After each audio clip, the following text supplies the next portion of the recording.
What if the most powerful rulers in history were not always kings? What if the medieval era, a time often painted as dominated by men, saw women wielding immense power, expanding empires and changing the map of Europe and beyond? Get ready to uncover the stories of 9 incredible queens, from roughly the 5th to the 15th century, who did not just wear crowns, they reshaped nations. Number 1. Isabella I of Castile. In 1474, the young Isabella stepped onto the stage of history in Castile, a kingdom on the Iberian Peninsula. She was not meant to rule alone, yet her intelligence and firm will quickly established her as a formidable force. Her marriage to Ferdinand II of Aragon, a union celebrated in 1469, was a political masterstroke laying the groundwork for what would become modern Spain. Kingdoms of Castile and Aragon, while initially maintaining separate administrations, began a powerful alliance under their joint rule. This partnership, known as the Catholic Monarchs, aimed for a grand vision: the unification of the entire Iberian Peninsula under a single Christian rule. Their focus immediately turned to the Emirate of Granada, the last remaining Muslim stronghold in Iberia, which had held its ground for centuries. The campaign against Granada was not a swift victory, but a decade-long war of attrition. From 1482 to 1492, Isabella was actively involved in the war effort. She traveled with her armies, overseeing logistics, supplies, and morale. She established field hospitals, a revolutionary concept for the time, ensuring her soldiers received better care than ever before. She even reportedly wore armor and rode into battle formations, though she did not personally engage in combat. This visible presence, her dedication to the cause, inspired her troops and commanders. The Siege of Malaga in 1487 showcased her strategic acumen. When the city resisted fiercely, Isabella ordered the construction of a new city, Santa Fe, outside Granada's walls in 1491, designed to project permanence and unbreakable resolve. This move demoralized the Granadan defenders, signaling that the Christian forces were there to stay, no matter how long it took. On January 2, 1492, after 10 years of relentless campaigning, the Nasrid ruler Boabdil surrendered. Granada, the red and gold banners of Castile and Aragon, were raised over the Alhambra, a moment that completed the Reconquista, a centuries-long effort to reclaim Iberia from Muslim rule. This act alone dramatically expanded the territory and consolidated the power of the newly unified Spanish crown. The Emirate of Granada, a significant and fertile region, was incorporated into the Castilian realm, adding vast agricultural lands, cities, and a large population to Isabella's direct control. The boundaries of her kingdom pushed southward to the very tip of the peninsula. However, Isabella's impact on global expansion did not stop at the Iberian Peninsula. Later in 1492, she made a monumental decision that would forever alter the course of world history. For years, Christopher Columbus had sought funding for a daring voyage west across the Atlantic, convinced he could find a new route to the Indies. He had been rejected by numerous European monarchs and committees, his ideas dismissed as too risky or impossible. Isabella, however, saw something different. Despite the advice of her own royal council, and at a time when royal coffers were strained by the Granada War, she agreed to finance Columbus's expedition. The funding was provided primarily by Castile, with the Santa Hermandad, a Castilian law enforcement organization, playing a significant role in raising the necessary capital. Columbus set sail in August 1492. His return in 1493 brought news of lands previously unknown to Europeans, marking the beginning of the Spanish Empire. The lands Columbus claimed in the Caribbean, including Hispaniola and Cuba, were immediately claimed for Castillo on the principles of the Treaty of Tordesillas, signed in 1494 with Portugal. This treaty, negotiated by the Spanish and Portuguese crowns and overseen by Pope Alexander VI, divided the newly discovered non-Christian lands outside Europe between the two powers. Castile was granted control over lands west of a meridian, 370 leagues west of the Cape Verde Islands, a demarcation that effectively gave them rights to most of the Americas. This single act, driven by Isabella's vision and investment, opened up an entirely new continent for Castilian exploration, colonization, and eventual resource extraction. It transformed a European kingdom into the nucleus of a global empire, extending its territorial claims across an ocean. Isabella's influence extended beyond military and exploratory endeavors. She championed the establishment of the Real Audiencia, a supreme court in Valladolid, strengthening royal justice and centralizing legal authority throughout her kingdom. She also played a crucial role in the reform of religious orders and the establishment of the Spanish Inquisition in 1478, which, while controversial, served to consolidate religious and political unity within her expanding territories. The expulsion of the Jews from Spain in 1492, and later the forced conversions of Muslims in 1502 further, aimed to create a religiously homogeneous society, reinforcing the crown's control and authority over the newly unified lands. These actions, regardless of their ethical implications, further solidified the social and political structure of a vastly enlarged Castilian realm. Under Isabella's reign, the Castilian language became the official language of the royal court and administration, further binding the diverse regions of her kingdom together.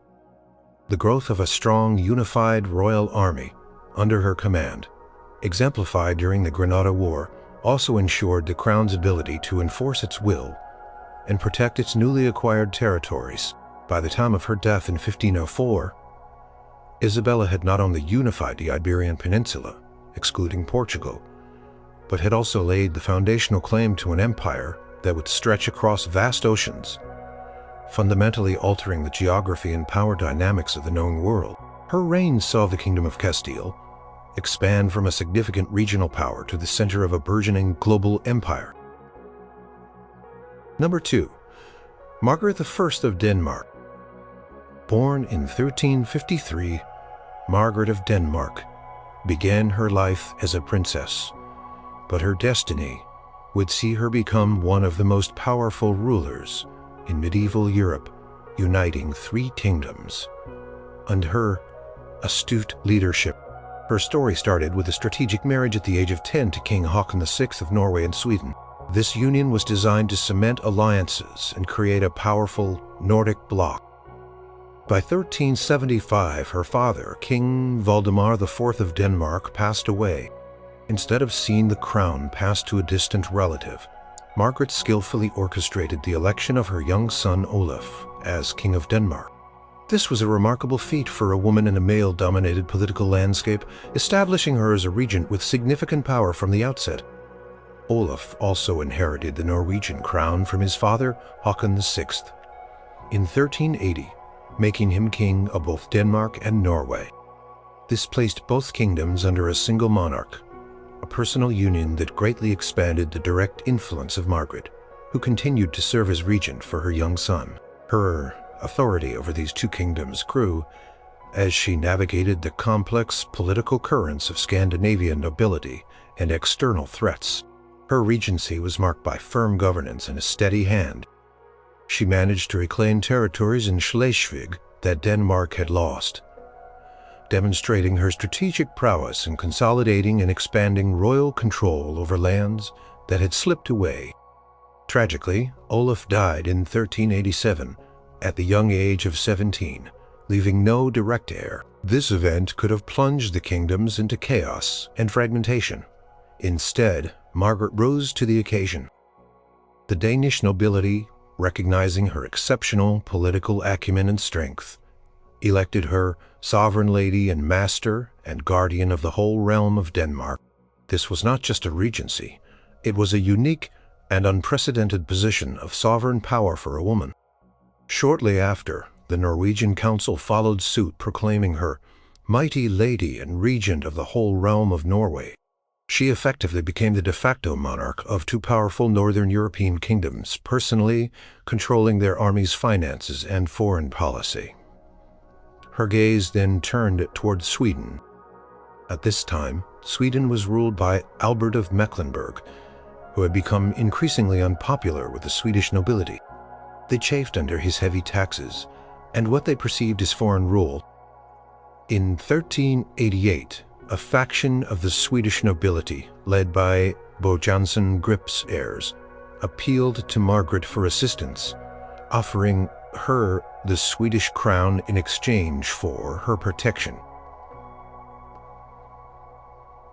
Margaret seized this opportunity. She marshaled her Danish and Norwegian forces and marched into Sweden. In 1389, at the Battle of Asli, her forces decisively defeated King Albert's army. Albert was captured, effectively ending his reign. Following this victory, Margaret was recognized as the ruler of Sweden, thus bringing all three Nordic kingdoms, Denmark, Norway, and Sweden, under her effective control. This remarkable achievement was formalized in 1397 with the signing of the Kalmar Union. At a grand assembly in Kalmar, Sweden, representatives from all three kingdoms agreed to a perpetual union. Margaret orchestrated the coronation of her great-nephew Eric of Pomerania as king of all three realms, but she retained effective control as the union's regent and most powerful figure until her death. The Kalmar Union was a monumental golden shift. It created a vast pan-Nordic state, spanning from Greenland in the west through Scandinavia and touching upon parts of Finland in the east. Its territory included Iceland, the Faroe Islands, and the northern reaches of the Baltic Sea, making it one of the largest territorial entities in Europe. The Union was not merely a personal union of crowns, but a strategic alliance that brought tremendous influence and economic power to the combined realms. The control over the strategically vital Øresund Strait, through which all Baltic trade passed, ensured significant revenues from tolls for the Union. Margaret's shrewd diplomacy and military strength established the Kalmar Union as a dominant force in Northern Europe. She managed to maintain stability within this vast and often fractious union, despite internal resistance for over 2 decades. She handled rebellions, such as the one in Gotland, where she personally led forces to subdue pirate strongholds, securing vital trade routes for the Union. Her governance was characterized by the consolidation of royal power, the suppression of powerful noble factions, and the promotion of a unified administration across her realms. Margaret's long reign, from 1375 until her death in 1412, saw the unprecedented expansion of a single ruler's influence over the entirety of Scandinavia and its dependency. She did not merely inherit kingdoms, she actively engineered their unification, battling rivals, negotiating treaties, and leading military campaigns to bring them under a single political entity. The Kalmar Union, a direct result of her strategic genius, remained a significant force in European politics for over a century, defining the territorial and political landscape of the Nordic region for generations. Her efforts transformed a collection of individual kingdoms into a formidable regional power, greatly expanding their collective strength and reach. Number 3. Tamar of Georgia. Born around 1160, Tamar ascended to the throne of Georgia in 1184, becoming the first female monarch of the Georgian kingdom. Initially, she shared power with her father, George III, who had proactively co-crowned her in 1178 to ensure a smooth succession. However, after his death, Tamar faced immediate challenges from powerful nobles and clergy who sought to limit her authority and choose her husband. She navigated these internal power struggles with remarkable political skill, consolidating her position as an undisputed ruler and asserting her absolute authority over the kingdom. Her reign would come to be known as the Golden Age of Georgia, a period of unprecedented military might, cultural flourishing, and significant territorial expansion. Tamar's reign began with a careful balance of power, but she quickly proved herself a firm and decisive ruler. She dismissed powerful rebellious nobles and appointed loyal officials, streamlining the administration and strengthening the central government. Her diplomatic efforts were equally significant. She maintained close ties with the Byzantine Empire and cultivated relationships with various Muslim rulers, often through strategic marriages and alliances. However, when diplomacy failed or when threats arose, Tamar proved herself a formidable military leader. While she did not personally lead troops into battle, She orchestrated campaigns, appointed skilled commanders, and inspired her armies with her vision and resolve. The Georgian kingdom under Tamar embarked on a series of successful military campaigns that dramatically expanded its borders and influence. One of the most significant expansions occurred to the south and east. In 1195, the Georgian army, under the command of her general, David Soslan, achieved a decisive victory at the Battle of Shamkor against the combined forces and other Muslim rulers. This victory cemented Georgian dominance in the South Caucasus and led to the acquisition of new territories. The Alteguzid lands, including parts of present-day Azerbaijan and Armenia, came under Georgian suzerainty. Many Armenian cities and provinces were incorporated into Tamar's kingdom, or became Georgian protectorates, greatly extending her direct or indirect control over these regions. Further expansion followed. In 1202, another major victory at the Battle of Basyan, near Erzurum, against the Sultanate of Rum, a powerful Seljuk Turkic state, solidified Georgia's western frontier. This triumph demonstrated Georgia's military superiority in the region and secured its control over strategic trade routes and mountain passes. The Sultanate of Rum, a formidable power, was forced to acknowledge Georgian regional supremacy, further enhancing Tamar's kingdom's Gileal standing and protecting its newly acquired territories. The Georgian army, which included contingents from newly subjugated areas, proved its strength repeatedly. Beyond military conquests, Tamar also extended Georgia's influence through the establishment of the Empire of Trebizond in 1204. Following the sack of Constantinople during the Fourth Crusade, Tamar supported her relatives, the Komnenos princes Alexios and David, in establishing an independent state along the southeastern coast of the Black Sea. Trebizond became a significant trading port and a powerful ally, effectively extending Georgian influence along the Anatolian coastline and securing valuable trade routes. This act co-paid Tamar's strategic foresight, creating a buffer state that protected Georgia's western maritime interests and provided it with an important commercial outpost. It further expanded her sphere of political and economic influence far beyond her direct territorial borders. The reign of Tamar also saw the subjugation of various mountain peoples and tribes in the North Caucasus, including the Circassians, Ossetians, and other highland communities. These areas, often rebellious and difficult to control, were brought under the Georgian crown's authority, either through military campaigns or through diplomatic pressure. This brought a vast, rugged expanse of mountainous territory and its diverse populations under Georgian administration, further solidifying the kingdom's northern borders and increasing its overall landmass. Economically, Tamar's reign saw the flourishing of international trade. Georgia, strategically located on the Silk Road, benefited immensely from the increased security and stability provided by its expanded borders.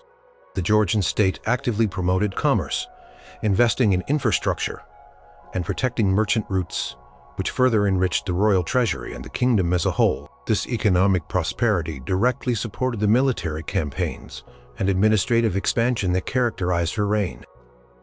By the time of her death in 1213, the Georgian kingdom had reached its zenith.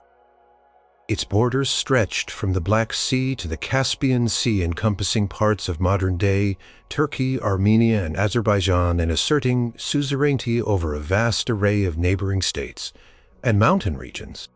Tamar had transformed a regional power into a formidable empire renowned for its military might, its cultural achievements, and its vast territorial reach. A testament to her vision, courage, and leadership, her reign saw the Kingdom of Georgia expand to its greatest historical extent, leaving a lasting legacy of a golden age that fundamentally shaped the Caucasus region. Number 4. Eleanor of Aquitaine. Born around 1122, Eleanor of Aquitaine was no ordinary duchess. She was the heiress to the vast Duchy of Aquitaine and Gascony, a sprawling territory in southwestern France, larger and richer than the lands held by the French king himself. This inheritance, which she received in 1137 upon the death of her father, William X, immediately made her one of the most desirable and powerful women in Europe.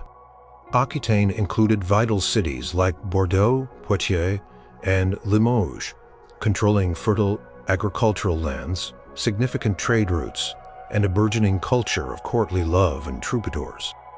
Her control over this immense duchy represented a huge source of wealth, manpower, and political leverage.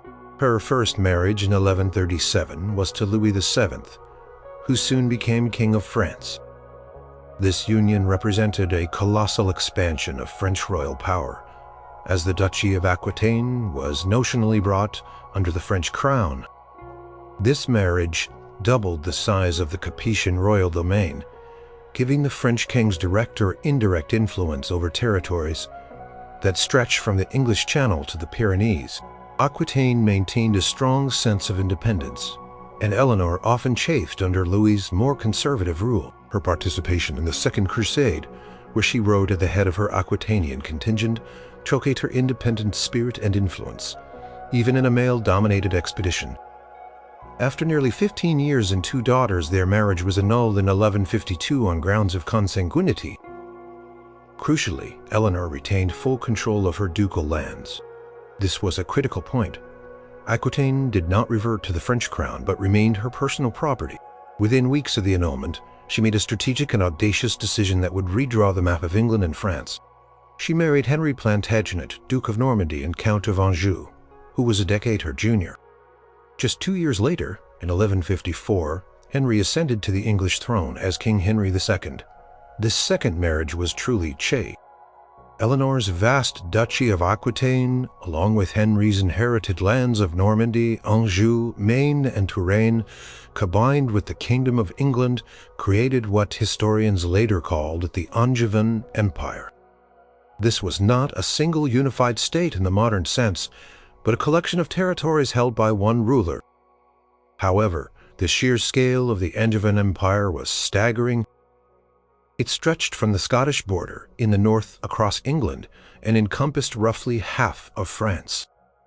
Eleanor, as Duchess of Aquitaine, was a key partner in this arrangement, bringing the richest and largest continental dominion to the Union. Her lands were central to the Angevin power base in France, allowing Henry II to exert immense pressure on the French monarchy. Eleanor remained deeply involved in the governance of Aquitaine. She often resided in Poitiers, holding her own court and administering justice. She ruled Aquitaine effectively and independently, fostering its unique cultural identity, while also ensuring its loyalty to the Angevin crown. During Henry II's absences in England or other parts of his vast domains, Eleanor frequently served as a regent or administrator, demonstrating her political capabilities and her hands-on approach to governing. She also played a significant role in her children's lives and their education, particularly her famous son, Richard the Lionheart, who would eventually inherit Aquitaine. Eleanor's influence was not always smooth. Her support for her son's rebellions against Henry II led to her imprisonment for 16 years. However, even during her captivity, her legal title to Aquitaine remained. Upon Henry II's death in 1189, her son, Richard I, now King of England, released her, and she immediately resumed her active role in state affairs. She was instrumental in securing support for Richard's crusading efforts, traveling across Europe to arrange alliances and finances. While Richard was away, Eleanor effectively served as regent of England, maintaining stability and managing the vast Angevin possessions. Her political acumen and experience were vital in preventing the fragmentation of the empire during her son's prolonged absence. When Richard died in 1199, Eleanor, despite being in her late 70s, actively worked to ensure the succession of her youngest son, John. She traveled to Poitiers to oversee the transfer of oaths of loyalty.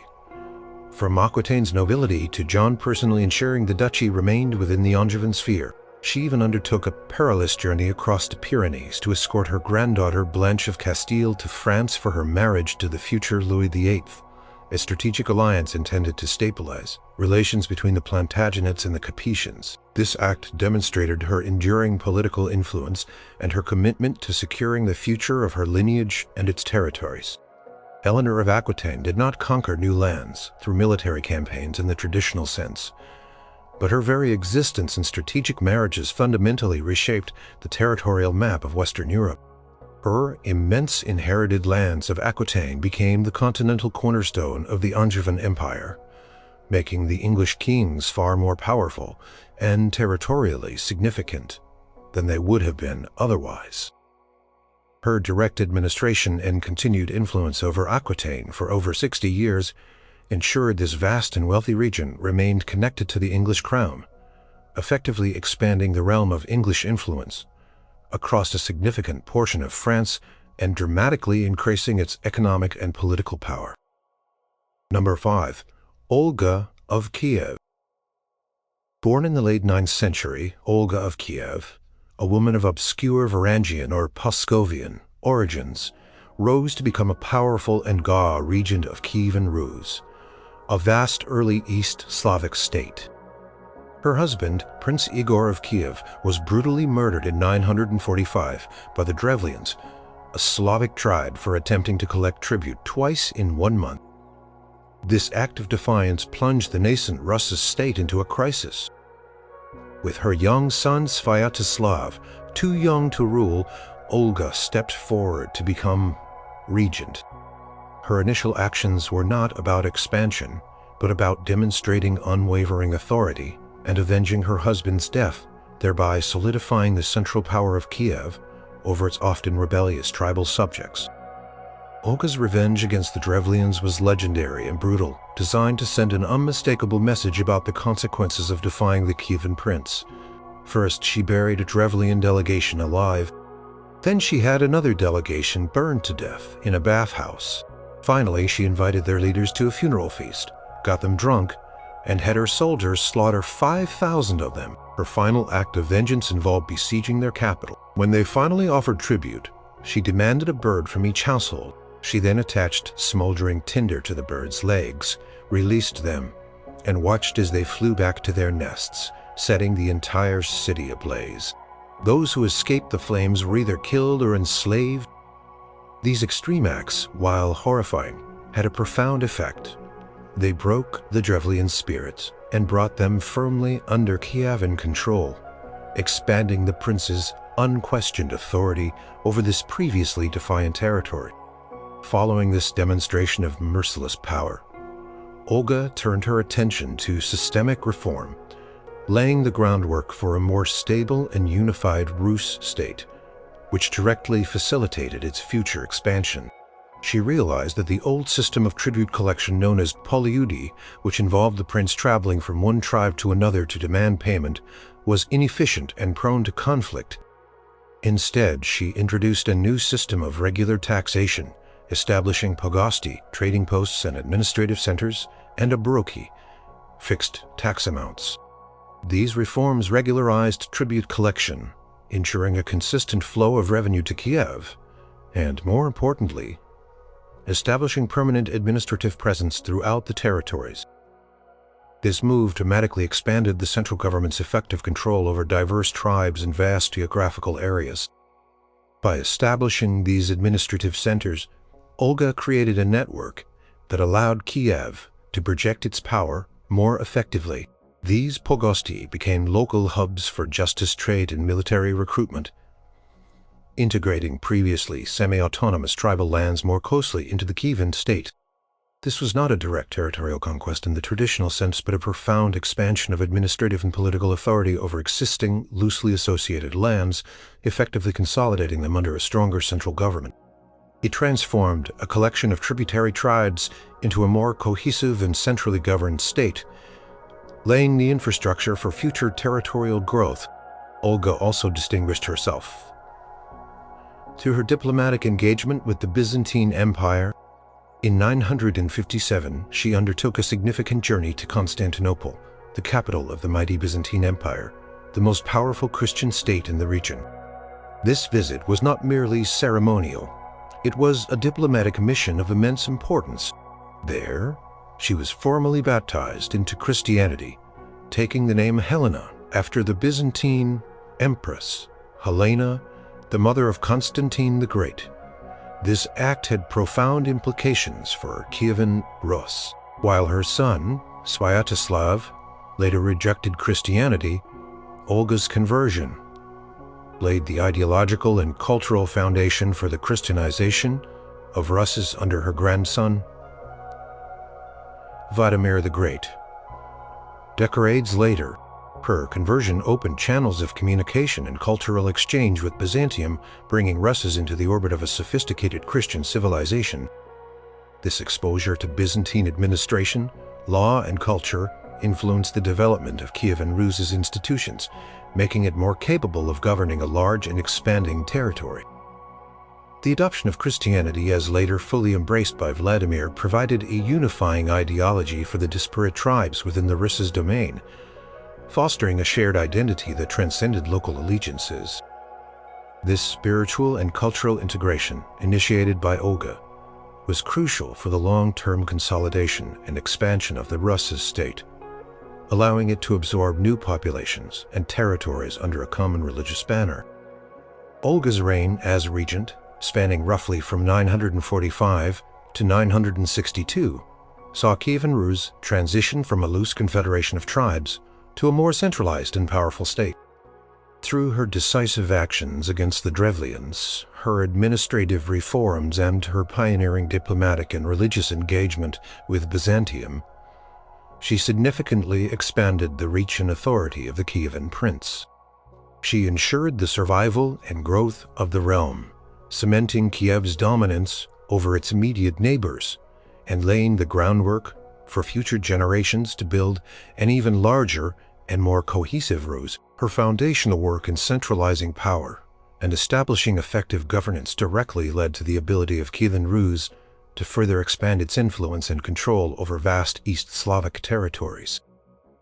Number 6. Theodora, Byzantine Empire.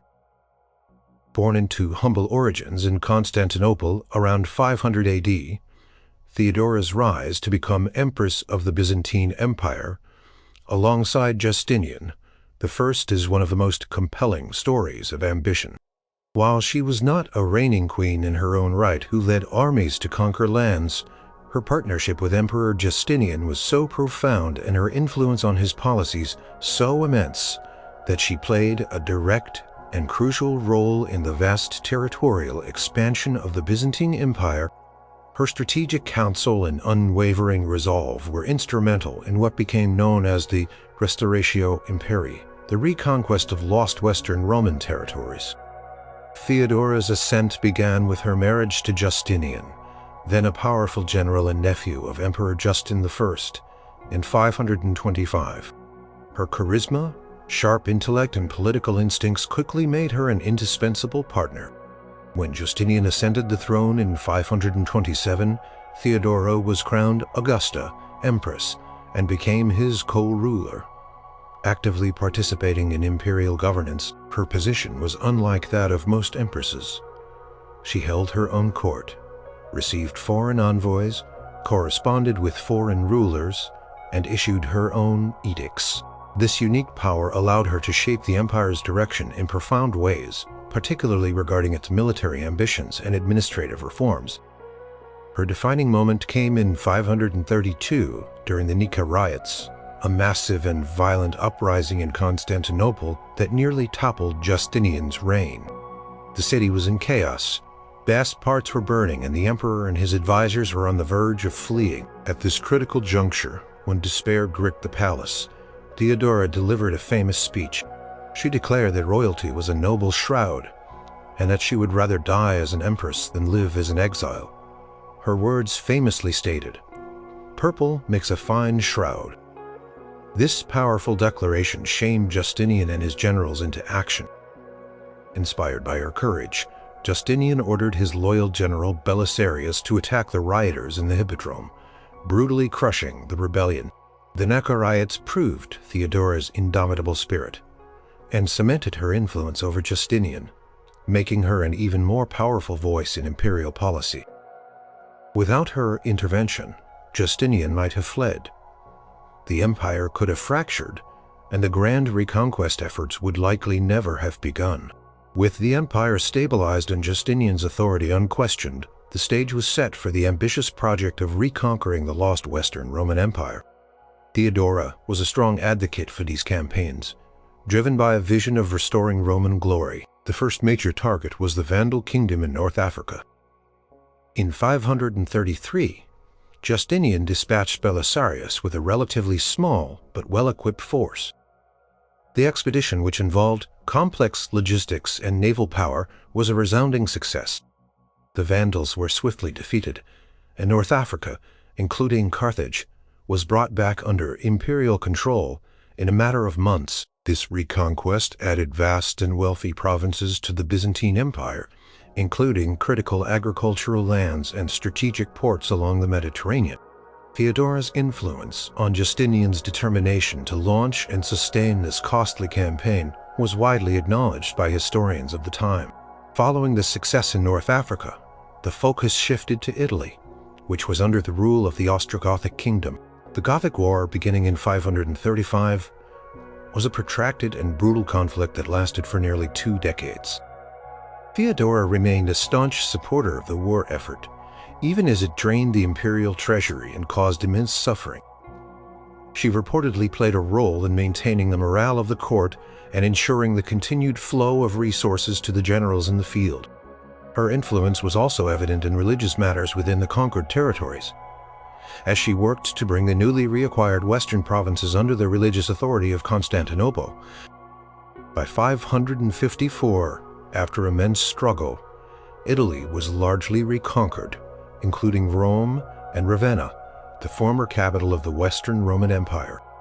This victory brought a significant portion of the old Roman heartland back under imperial control, extending the Byzantine Empire's reach deep into Western Europe.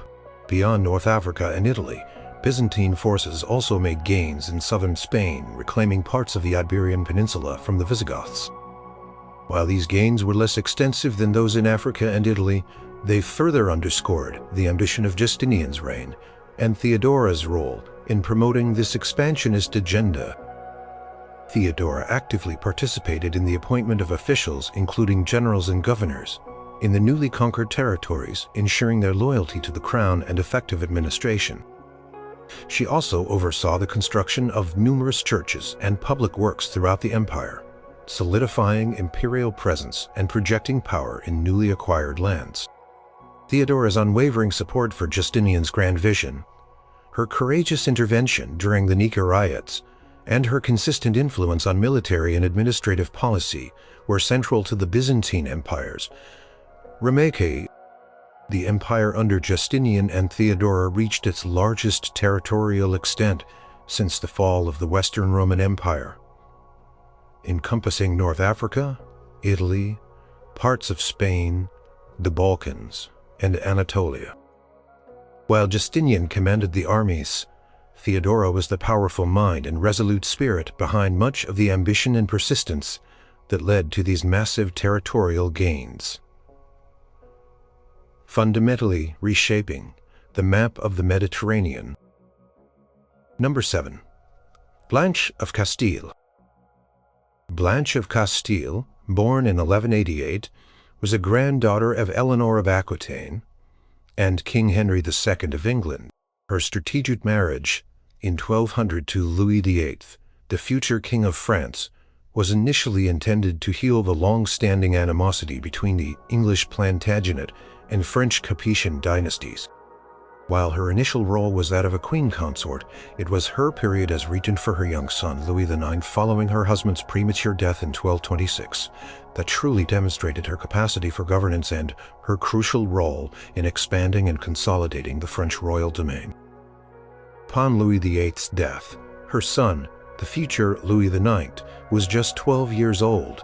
This was a precarious moment for the French monarchy. Many powerful feudal lords, who had long chafed under increasing royal authority, saw an opportunity to reclaim their independence, or even carve out new territories. The country was rife with rebellion, led by influential nobles like Peter Mauclerc, Duke of Brittany, and Hugh X of Lusignan, Count of La Marche, who openly defied the crown. Blanche, now Queen Regent, faced a direct challenge to the very integrity of the French kingdom. Blanche met these challenges with exceptional political acumen and military resolve. She understood that a strong, unified monarchy was essential to the kingdom's survival and growth.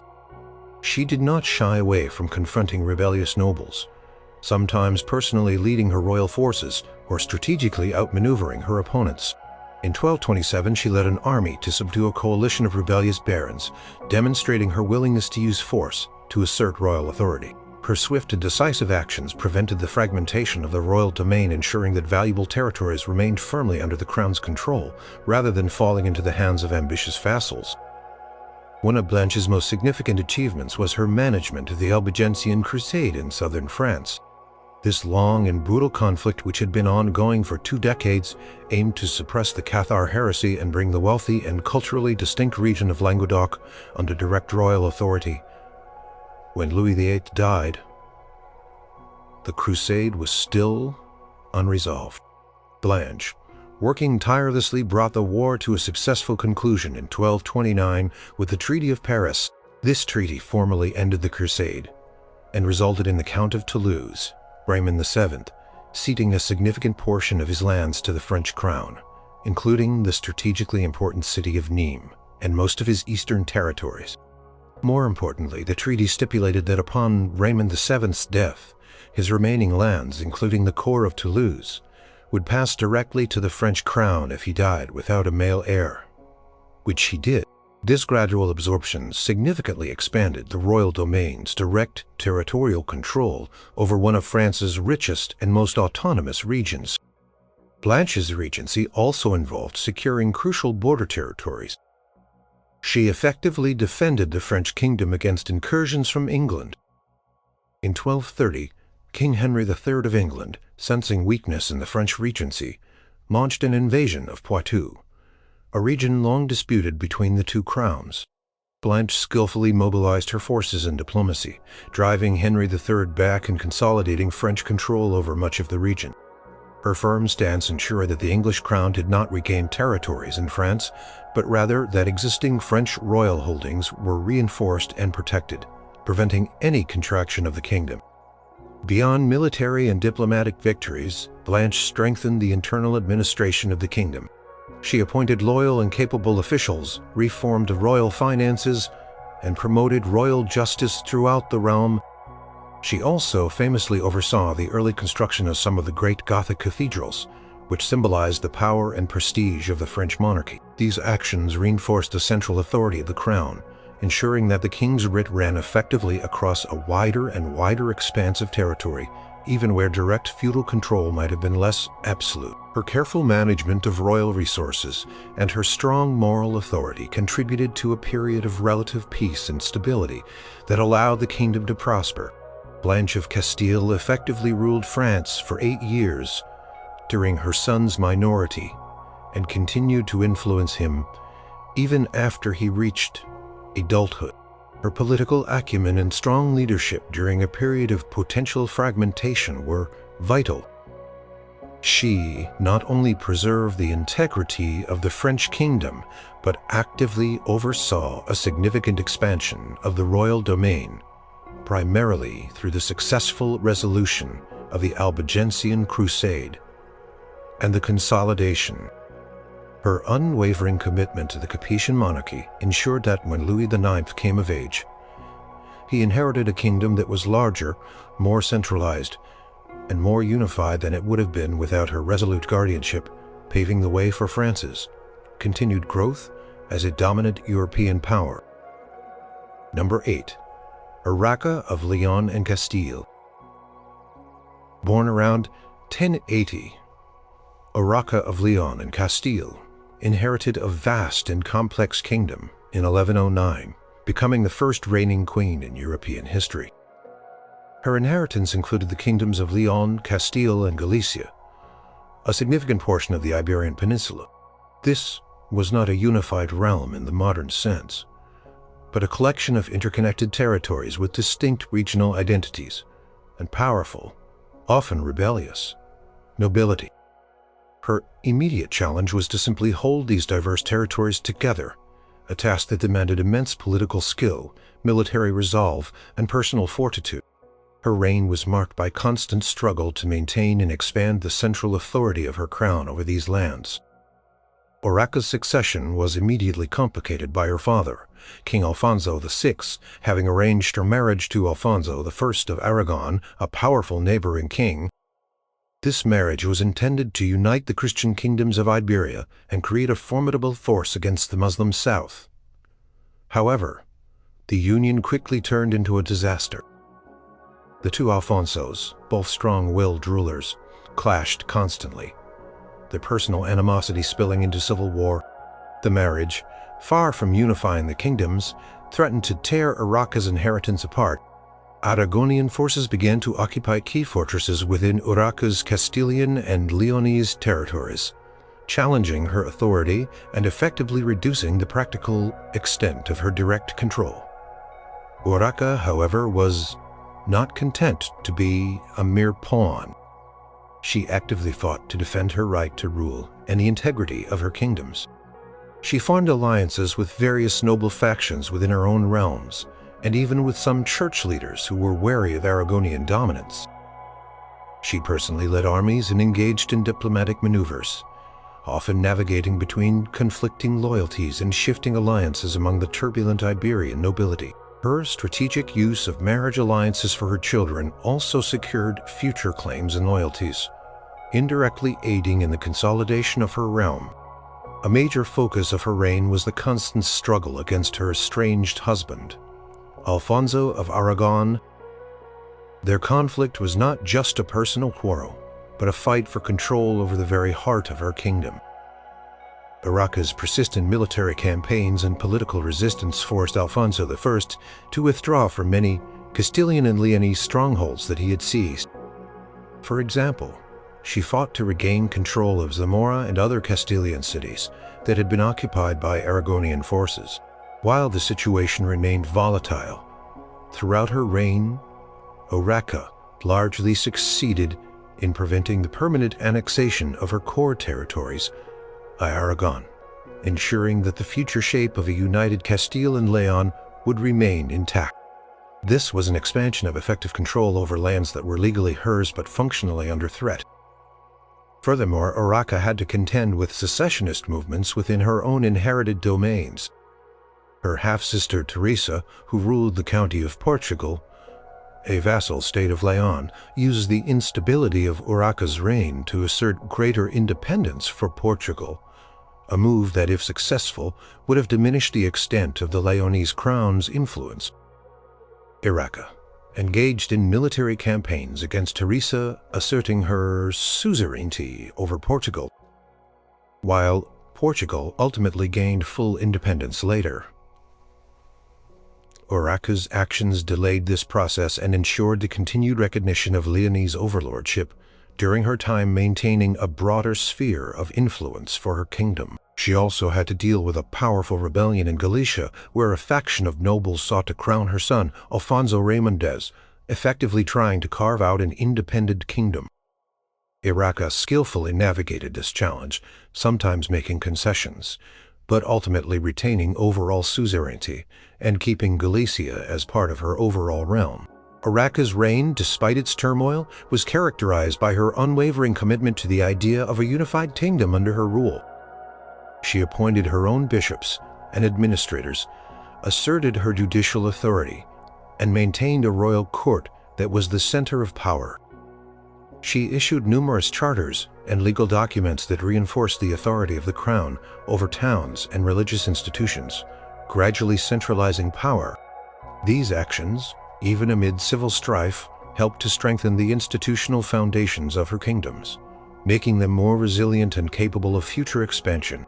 By the time of her death, in 1126, Urraca had secured the seventh, who would go on to be crowned Emperor of Spain, a testament to the fact that Urraca had successfully held together the sprawling and often fractious territories of Leon, Castile, and Galicia.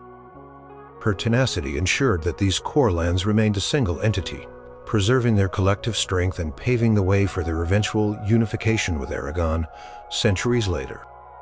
She did not lead grand campaigns of external conquest, but her relentless struggle to consolidate and maintain control over her inherited domains, preventing their dissolution, was a crucial form of expansion, of effective royal authority and territory. Number 9. Brunhilde of Austrasia. Born around 543 AD, Brunhilde was a Visigothic princess who married King Sigebert I of Austrasia, one of the powerful Frankish kingdoms. In 566 AD, her life unfolded during a turbulent period in early medieval Europe, characterized by constant warfare and shifting alliances among the Merovingian kings. Brunhilde was not merely a queen consort, she became a formidable political and military leader in her own right. Engaged in a decades-long struggle for power that saw her directly rule vast territories and attempt to consolidate control over the fragmented. Her actions aimed at expanding the influence and centralized authority of her branch of the Merovingian family. Her entry into Frankish politics was ignited by a brutal family feud. Her sister Galswintha, who was married to King Chilperic I of Neustria, another Frankish kingdom, was murdered at the instigation of Chilperic's mistress, Fredegund. Brunhilde swore revenge for her sister's death, leading to a bitter and prolonged conflict with Chilperic and Fredegund that lasted for over 40 years. This personal vendetta escalated into a series of devastating civil wars that engulfed the entire Frankish kingdom, with Brunhilde constantly fighting to defend and expand the interests of Austrasia, and later the regency she held. Following Sigebert I's assassination in 575, Brunhilde found herself a widow with a young son, Childebert II. She became regent for her son, a precarious position that she fiercely defended. From this point on, she was a direct ruler, wielding immense power. Her primary goal was to strengthen the authority of the monarchy against the powerful and often rebellious Frankish nobility. She centralized royal administration, reformed the finances, and appointed loyal officials to key positions, thereby extending the practical reach of the royal government over more territories. These reforms were a crucial form of internal expansion, as they allowed the Austrasian crown to exert more control over its domain and its subjects. Brunhilde was a master of political maneuvering and military strategy. She directly commanded armies and rode with her troops on campaigns. Her conflicts were often against other Merovingian kings, particularly those of Neustria and Burgundy, as well as rebellious noble factions. For instance, she waged war against Guntram, king of Burgundy, after her son Childebert II inherited Burgundy through adoption. Her successful military campaigns and diplomatic pressure helped to solidify her son's, and thus her own control over this significant kingdom, expanding the territorial and political influence of the Austrasian line. This meant that the lands of Austrasia and Burgundy were, for a time, united under her regency. A massive territorial expansion of her effective rule, after Childebert II's death in 596, Brunhilde continued her regency for her grandsons, Theudebert II of Austrasia and Theuderic II of Burgundy. The power struggles intensified. She fought to maintain control over both kingdoms, battling against her own grandsons when they defied her. She even ordered the assassination of a rebellious general. Demonstrating her ruthlessness in maintaining power, she sought to rule a unified Frankish kingdom, believing that a strong central monarchy was essential. Her ambition was to bring all the Merovingian territories under a single strong ruler, preferably one of her lineage. This vision was expansionist in its very nature, seeking to consolidate the entire Frankish realm under her dominant influence. Brunhilde's administrative reforms were particularly able in Burgundy. She rebuilt roads, fortified defenses, and reorganized the tax system, enhancing the economic and strategic value of the territories she controlled. These improvements not only solidified her hold, but also made these regions more prosperous, which in turn increased the resources available to her for further expansionist policies.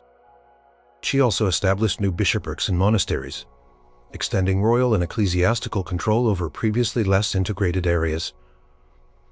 Her long and often brutal struggle culminated in 613. At the age of 70, she was captured by her nemesis, King Clothar II of Neustria, who had by then unified Neustria and Burgundy.